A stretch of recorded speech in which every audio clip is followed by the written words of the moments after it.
अस्सलामुअलैकुम। Sports world के साथ मैं हूं महरीन जमील। नाजरीन, 4 साल बाद फुटबॉल वर्ल्ड कप के दिन आ गए हैं। तारीख का सबसे बड़ा फीफा वर्ल्ड कप कल से मरकज़े निगाह होगा और इफ्तिताही तकरीब होगी। इसके अलावा 2 मैचेस भी खेले जाएंगे।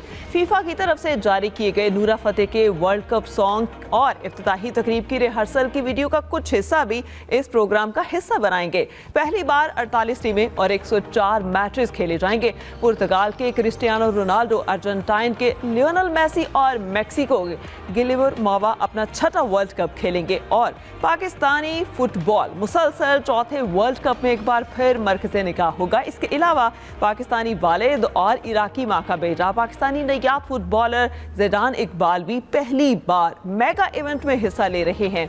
और पीसीबी सिलेक्शन कमेटी ने एशियन गेम्स के लिए नौजवानों पर मुश्तमिल नई टीम और नए कप्तान का ऐलान कर दिया है। कायमा कमेटी के इजलास में पीसीबी ने पाकिस्तान सुपर लीग के बारे में तफसीलात पेश की हैं और पीसीबी के जुमे और हफ्ते के इजलासों के मुतवक्के फैसले पर भी बात करेंगे। इसके अलावा कौमी हॉकी टीम की पाकिस्तानी टीम मुश्किल तरीन मिशन पर प्रो लीग के लिए कराची से ब्रसल्स रवाना हो गई है। इन तमाम मौज़ूआत पर बात करने के लिए हमारे साथ मौजूद हैं जाहिद मकसूद, मोहम्मद यूसुफ अंजुम और सलीम खालिक। लेकिन इनसे बात करने से पहले हम आपको दिखाएंगे कि नूरा फतेह का फीफा वर्ल्ड कप के लिए जारी किया गया सॉन्ग, वो आप सुने, कुछ वीडियो है उसकी।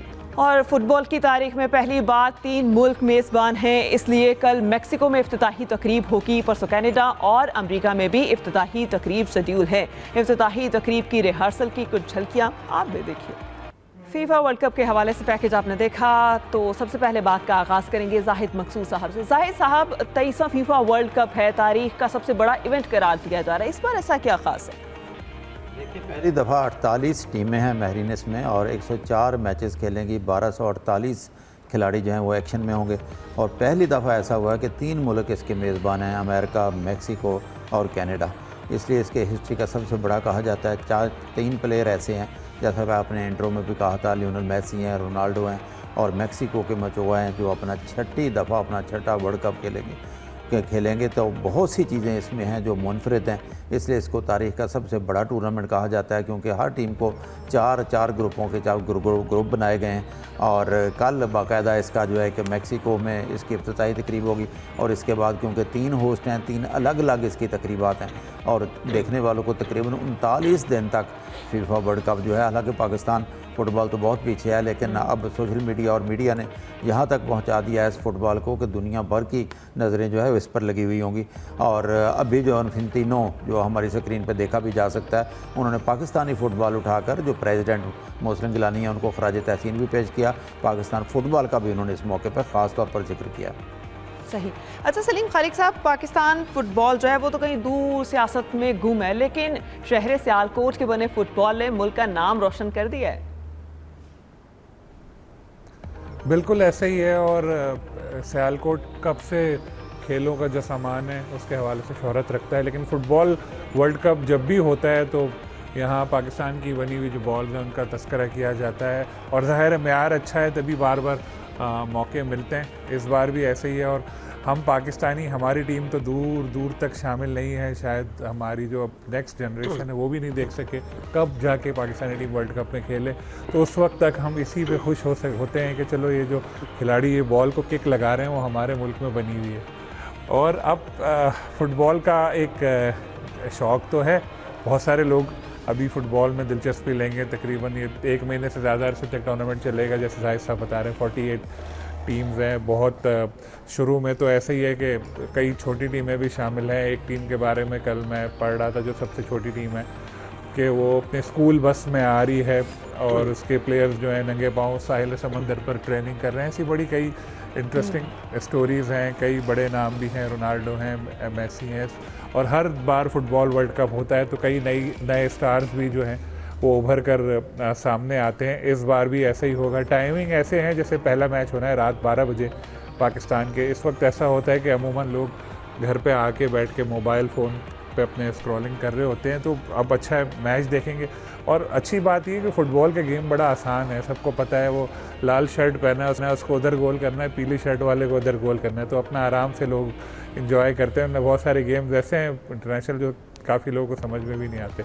तो अब एक आहिस्ता आहिस्ता आप देखिएगा एक मोमेंटम बन जाएगा, पाकिस्तान में भी लोग देखेंगे और हम अपनी टीम में बना लेंगे। किसी की फेवरेट होगी ब्राज़ील, किसी की कोई और, किसी की कोई और इसी तरह चलता रहेगा और लोग एंजॉय करते रहेंगे गेम से। सही। अच्छा सलीम खालिक साहब, आपकी फेवरेट टीम कौन सी है? मेरी फेवरेट टीम है अर्जेंटाइन, देखते हैं कैसा परफॉर्म करती है। और वैसे मैं अपनी फेवरेट टीम में बदलता रहता हूँ, PSL में भी मैंने यही किया था, वर्ल्ड कप में भी यही किया था मैंने। जो देखते हैं जिसका परफॉर्मेंस अच्छी होती है उसको बना लेते हैं अपनी फेवरेट टीम, फिर जीतती है तो कहते हैं हमने तो पहले ही कहा था ये जीतेगी। कि लोग भूल जाते हैं कि 4 टीमों का पहले भी बोला था। सही। अच्छा यूसुफ अंजुम साहब, पाकिस्तानी नयाब फुटबॉलर का बड़ा चर्चा है, ये साहब कहाँ से आ गए हैं अचानक? देखें, पाकिस्तान में क्योंकि टैलेंट बहुत ज़्यादा है, वहाँ पर पाकिस्तानी खिलाड़ी तौर पर इस मुकाम पर कोई नहीं पहुँच सका। ये जो ज़िदान है, ये अपनी के जो वालिद साहब थे मेरे ख्याल में वो वहाँ गैर मुल्की हैं, जबकि उनकी वालदा थी वो पाकिस्तानी है, इसलिए इस वजह से उनको एक वालिद पाकिस्तानी, हाँ साहिवाल से इनका ताल्लुक है। तो ये मेरे ख्याल में एक अच्छी पाकिस्तान की बहुत ज़्यादा क्रेज़ भी है, हाँ क्रेज़ भी बहुत ज़्यादा पाकिस्तान में, क्योंकि बहुत ज़्यादा क्रेज़ भी है पाकिस्तान में। तो अच्छी बात है कि पाकिस्तानी के तौर पर एक लड़का सामने आया जो वर्ल्ड कप में खेल रहा है। और आपको पता है कि लियारी में बहुत ज़्यादा जोश पाया जाता है फुटबॉल के हवाले से, लेकिन हमारे नौजवानों को इतने आगे आने के मौके नहीं मिलते। चलें इस सूरत में कि चलें वालिद वालदा की वजह से ही वो वर्ल्ड कप का ख्वाब उसका पूरा हो रहा है। और ये पाकिस्तान के हवाले से 2 चीज़ें होंगी, एक पाकिस्तान का फुटबॉल वर्ल्ड कप इस तरह से इस्तेमाल हो रहा है, और साथ ही ये जो ज़िदान है इनकी सूरत में पाकिस्तान की जो नौजवान उनको सपोर्ट करेंगे। मजमूई तौर पर जो दोहा में वर्ल्ड कप खेला गया था 2022 में, उसको हिस्ट्री का कामयाब तरीन वर्ल्ड कप कहा जाता है। अब चूँकि अमेरिका, मैक्सिको, कनाडा में ये मैचेस हो रहे हैं और तनाज़ा से भरपूर इस वर्ल्ड कप को कहा जाएगा, क्योंकि डे 1 से इसके तनाज़ा के साथ जुड़े हुए, अभी तक उसका सिलसिला जारी है। ईरान की हम बात करें, ईरानी टीम को कितने मसाइल का सामना करना पड़ा। सोमालिया के जो अंपायर थे, रेफरी थे, उनको वहाँ पर से अंदर नहीं जाने दिया गया। तो बहुत सारे इश्यूज़ हैं, बहुत से मीडिया के लोगों को भी वहाँ के वीज़े जारी नहीं किए गए, शायकीन बहुत सारे तनाज़ात हैं इस बार। ठीक है। अच्छा, अब जाहिर साहब इस बार सोमालिया का वो जो भेज दिया है वापस उन्होंने बंदा, तो वो तो रातों रात स्टार बन गया है वहाँ पर। इसके अलावा मैं फुटबॉल के हवाले से पूछना चाहूँगी, इस बार उसमें कुछ चिप भी है, तो ख़ास क्या है उस चिप का? पहले तो ये बताना चाहूँगा, जो शायद यूसुफ साहब ने जानबूझ के नहीं बताया, जिस दोहा का इन्होंने जिक्र किया है, इनको वो कवर करने का भी एजाज़ हासिल हुआ था फीफा वर्ल्ड कप। अच्छा। ये दोहा में भी जा चुके हैं। और जहाँ तक आपने सोमालिया के रेफरी का जिक्र किया, सोमालिया के जो मैच रेफरी थे, पहली दफ़ा सोमालिया का कोई भी शख्स जो ऑफिशियल्स था वो फीफा ने सेलेक्ट किया था वहाँ पे, और जब वो अमेरिका में पहुँचे तो उनको वहाँ से डिपोर्ट कर दिया गया। डिपोर्ट ही कहना चाहिए, क्योंकि वहाँ रोक लिया गया और दूसरी फ़्लाइट पर बिठाकर उनको वापस भेज दिया गया। और फिर अमेरिकन हुकाम की तरफ से एक बात की गई थी कि जिन पे ज़रा कोई शक होता है, जिनके कागजात क्लियर ना हो या जिनका कोई बैकग्राउंड जो है टेररिस्ट वगैरह से मिलता हो, नापसंदीदा, तो उनको हम दाखिल नहीं होने देते। इसकी उन्होंने तरदीद की थी। और ख़ास बात यह है कि सोमालिया के मैच रेफरी जब अपने मुल्क में पहुँचे हैं, बरास्ता तुर्की व मोगादिशो में, तो उनका इतना बड़ा इस्तकबाल हुआ कि वहाँ पर वो खुद हैरान थे कि उनको एयरपोर्ट पर लेने पर इतने लोग आए हुए हैं और बाहर इस्तकबाल करने के लिए भी इतने लोग हुए हैं। शायद वो इतने बड़े, हालाँकि जो अफ्रीका के वो बेस्ट अंपायर भी पहले करार, मैच रेफरी भी पहले करार दिए जा चुके हैं, लेकिन एकदम देखते देखते डिपोर्ट होने के बाद उनका इतना बड़ा इस्तकबाल हो गया। जहाँ तक चिप का तल्लक है, क्योंकि सियालकोट की ना तारीफ़ करनी चाहिए। सियालकोट में स्पोर्ट्स इंडस्ट्री इतनी बड़ी है कि एक साल में जो है तकरीबन 4 करोड़ से ज़्यादा फुटबॉल पूरी दुनिया को यहाँ से सियालकोट से जाते हैं। और पिछले 10 सालों की अगर पूरा रिकॉर्ड उठाकर देखा जाए, 10 फीफा वर्ल्ड कप जो कि 4 साल के बाद वर्ल्ड कप होता है, सिर्फ 2 मौके ऐसे आए हैं जब एक दफ़ा थाईलैंड से ये फुटबॉल तैयार हुए थे, एक दफ़ा चाइना से, वरना पिछले 4 जो एडिशन गुजरे हैं इसमें पाकिस्तान का बना हुआ फुटबॉल इस्तेमाल हुआ। इसमें पहली दफ़ा एक चिप लगाई गई है जो एडिडास कंपनी है, उनके तावन से डिज़ाइन भी उन्होंने किया, चिप भी उन्होंने दी है। और चिप का ये फ़ायदा होगा कि जहाँ कहीं बॉल लाइन से बाहर जाएगी, कोई फाउल होगा या स्ट्राइक होगी, तो सेकंड्स के कितने हिस्सों में तकरीबन वो 500 किस्म के उसके मुख्तलिफ ज़ाफ़िये और जो हरकत को नोट करेगा। अच्छा, ये चिप तो पहली बार लगी है? इस दफ़ा जो चिप लगाई गई है उसकी बात कर रहा हूँ। और फीफा ने भी एक बयान में ये कहा है कि पहले हमारी गलती के चांसेस 94% जो है तकरीबन थे सही होने के, 6% थे, अब 99% है उनका दावा है। और इसी तरह से जो सिक्योरिटी कैमरे लगाए गए हैं मुख्तलिफ स्टेडियम्स में, वो भी अगर तमाशाइयों में भी गैर मामूली कोई हरकत होगी तो उसको भी वो फ़ौरन रिपोर्ट करेंगे। तो कहना चाहिए कि AI के तावन से अब जितनी भी टेक्नोलॉजी है वो बहुत एडवांस हो गई है, और कहा यह जाता है कि यह कामयाब तरीन इस हवाले से होगा। और कोचेज़ और जितने हर टीम का जो कोच है वो भी इसके ज़रिए अपनी प्लेयर्स की परफॉर्मेंस को बेहतर कर सकेगा, क्योंकि इसके ज़रिए ये पता चल जाएगा कि ये प्लेयर जो है ये थकावट का निस्बतन शिकार हो चुका है। जाहिर साहब, आपकी फेवरेट टीम कौन सी?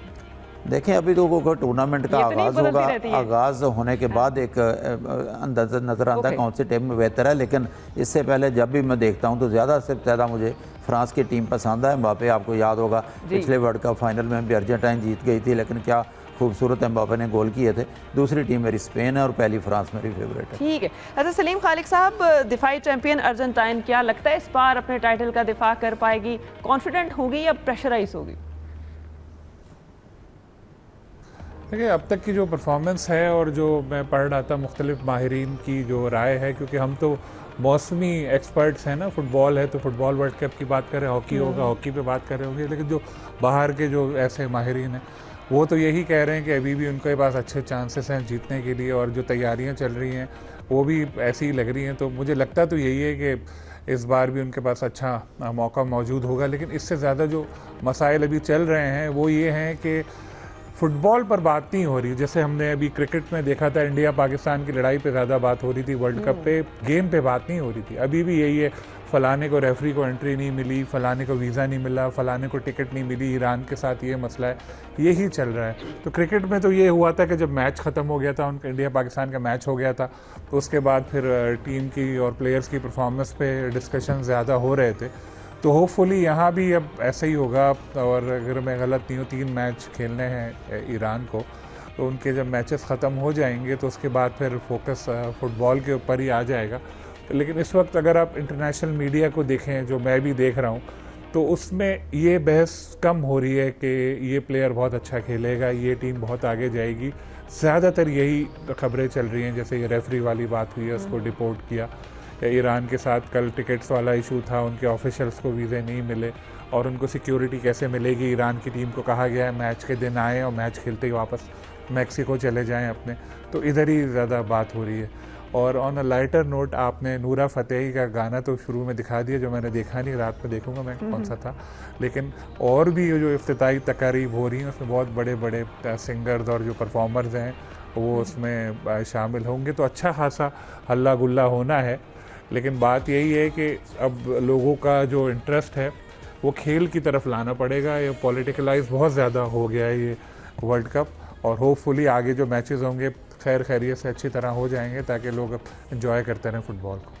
अच्छा यूसुफ साहब, आप क्या समझते हैं कि वाकई आगे जब मैचेस शुरू होंगे तो वो सियासत से हटके खेल पर बात होगी? इसके अलावा ब्राज़ील की टीम की बात करें, नियामार जूनियर जो है वो इब्तदाई मैचेस नहीं खेलेंगे, तो उससे कोई फ़र्क पड़ेगा? देखें, फिटनेस मसाइल तो यकीनी तौर पर चल रहे हैं नियामार के, और होपफुली के 1 या 2 मैच से ड्रॉप होने के बाद शायद ना खेल पाएँ।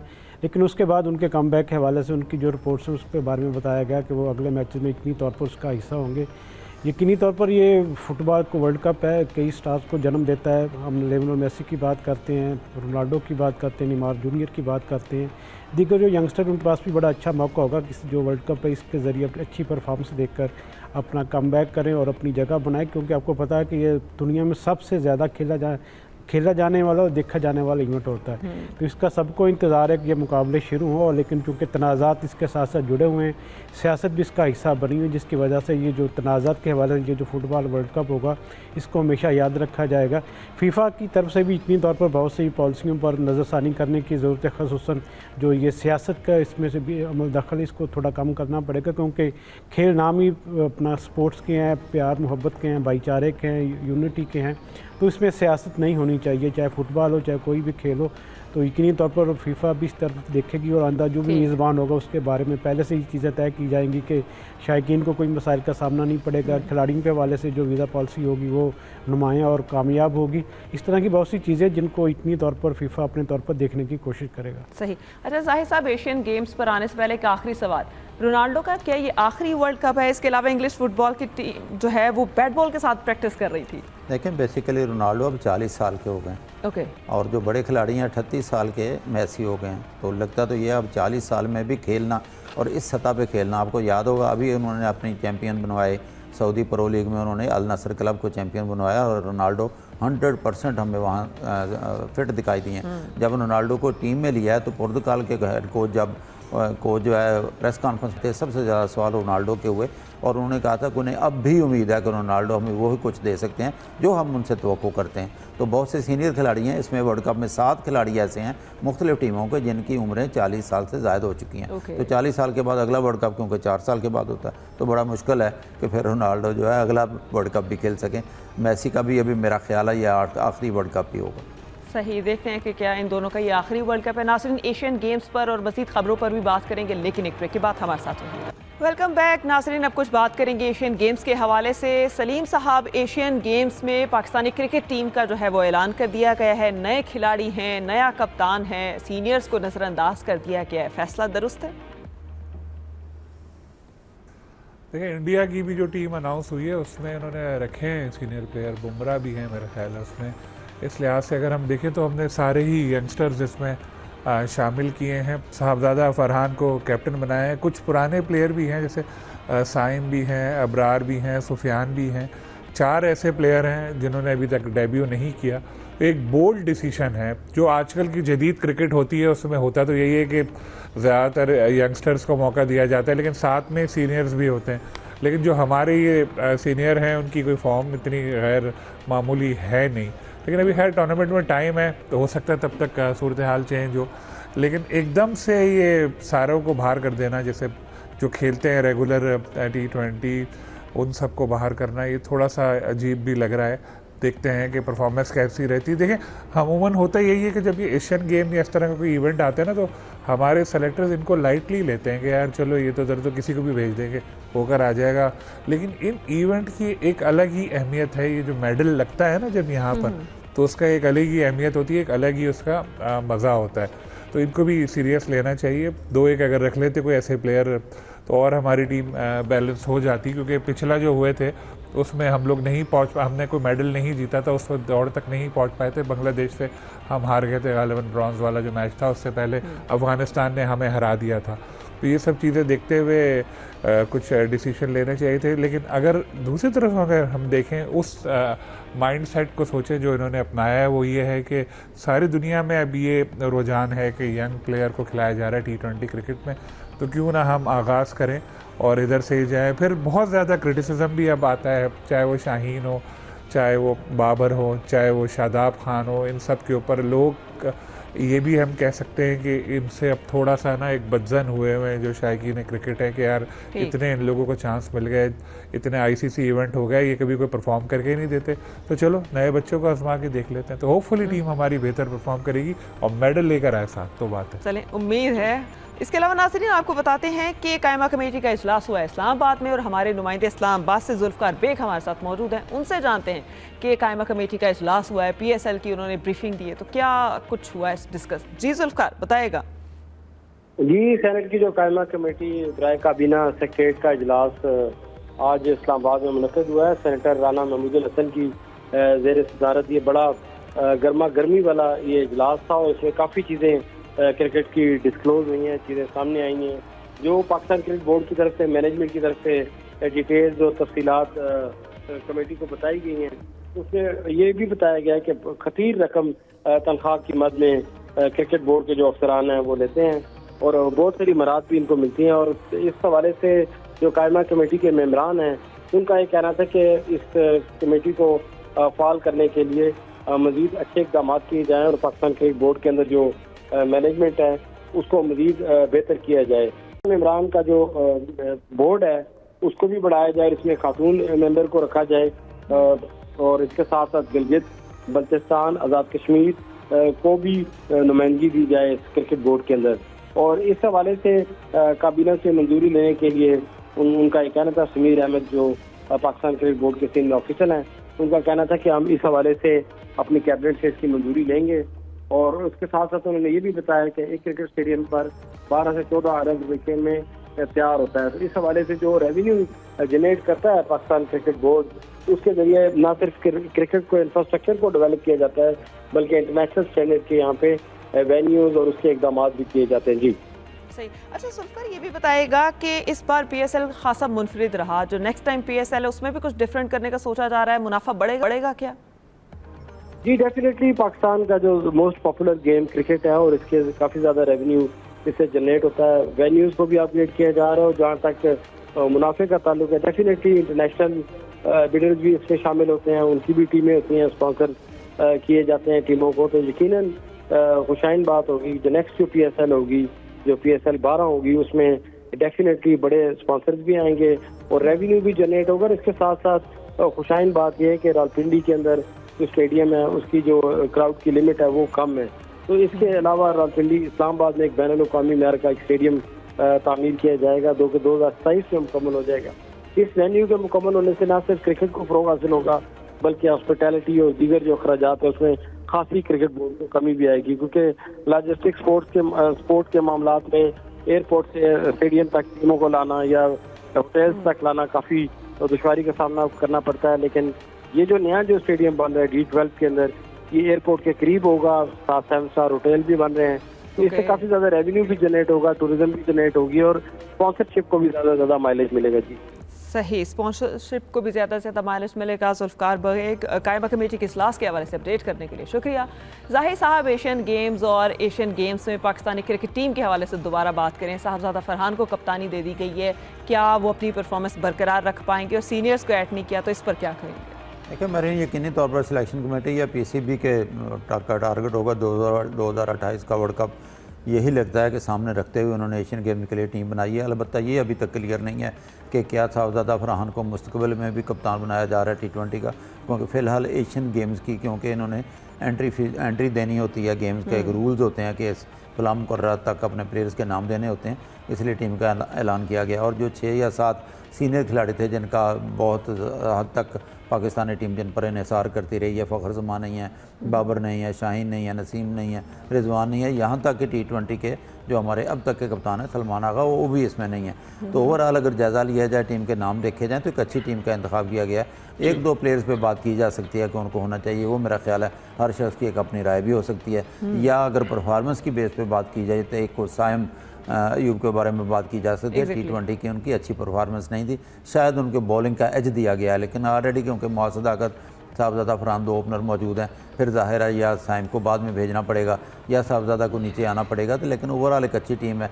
हसन नवाज़ अच्छा खेले हैं, अब्दुल समाद को इसका वाइस कैप्टन बनाया गया है और ख़ास तौर पर 2 जो स्पीड स्टार कहना चाहिए नए उभरते हुए बॉलर्स में आकिफ जावेद और अली रज़ा, उनको शामिल किया गया। फिर लेफ्टी सलमान मिर्ज़ा भी हैं और जिनकी अक्सर बात की जाती थी सफियान मुकीम और इरफात, उन दोनों को भी शामिल किया गया। इब्रार भी हैं जिनका तजर्बा भी खासा है। अच्छी टीम है क्योंकि इससे पहले इंडिया भी टीम अनाउंस कर चुका है। 2023 में जो हुआ था एशिया कप, उसमें दोनों मुल्कों ने, क्योंकि वर्ल्ड कप था, दोनों टीमों ने अपनी A टीम में भेजी थी और पाकिस्तान की टीम तो बहुत ही मायूस कुन परफॉर्मेंस थी। तो तवक्को की जा सकती है क्योंकि इंडिया ने बड़ी मजबूत टीम अनाउंस की है, पाकिस्तान ने भी जो दस्तियाब इस वक्त नौजवान हैं वो अच्छी टीम बनाई है और ज़ाहिर है अफ़गानिस्तान और बांग्लादेश तो अपनी सीनियर टीम भेजते हैं। तो यकीनी तौर पर ये इवेंट भी एक बहुत अच्छा है, मुकाबले की तवक्को की जा सकती है इस इवेंट में। अच्छा यूसुफ, क्या हम वाकई से इवेंट को बड़ा हल्का लेते हैं? साइम की परफॉर्मेंस के बारे में क्या कहेंगे? इतनी खास नहीं थी लेकिन फिर भी उसे सेलेक्ट कर लिया गया। देखिए, साइम अयूब पर खासा एतमाद है पाकिस्तान क्रिकेट बोर्ड को और ख़ास तौर पर जो कोच माइक हैसन है उनको, इसलिए एक बार फिर उनको मौका दिया गया। एशियन गेम नॉर्मली जो 23 तारीख से का आगाज़ होना सितंबर से जापान में, अमूमन ये रवायत रही है कि जो A टीमें होती हैं वो इन गेम का में जाकर खेलती हैं। पाकिस्तान की माजी का अगर स्क्वाड की बात की जाए तो उसमें भी ज़्यादातर ऐसे ही कम उम्र एज के खिलाड़ियों को उसमें शामिल किया गया था।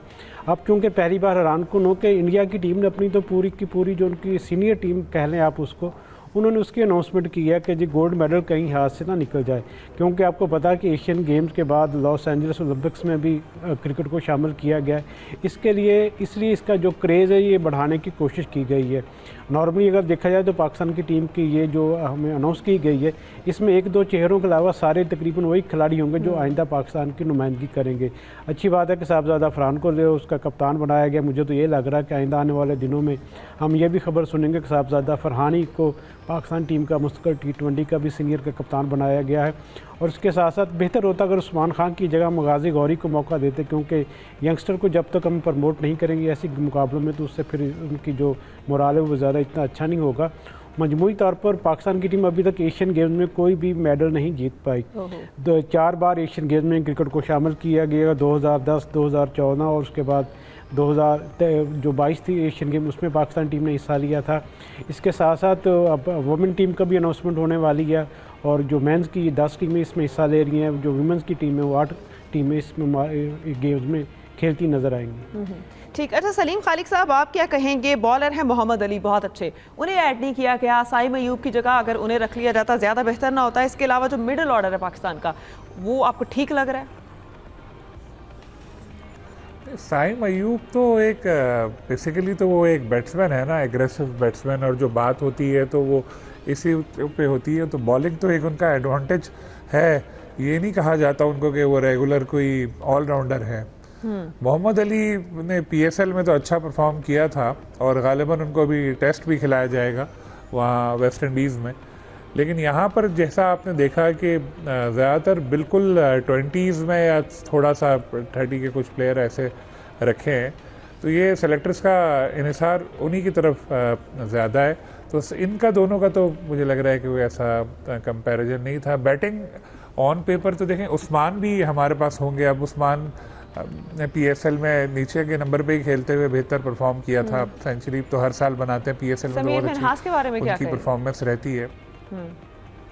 वो भी अच्छे प्लेयर हैं। तो हैं तो लड़के मौजूद, यंगस्टर्स हैं ज़्यादातर जैसे नाम लिए हैं। अगर ये जब इवेंट होगा तब तक जाकर उनकी कैसी फॉर्म है और किस तरह परफॉर्म करते हैं, ये एक इम्पॉर्टेंट चीज़ है। क्योंकि जैसे भी बता रहे थे जाहिद साहब और यूसुफ साहब के पहले नाम देने होते हैं, तो इस वजह से ये इनको भेजना पड़ा। क्योंकि आगे अभी पाकिस्तान की जो टीम है उसको तो रेड बॉल क्रिकेट ही खेलनी है।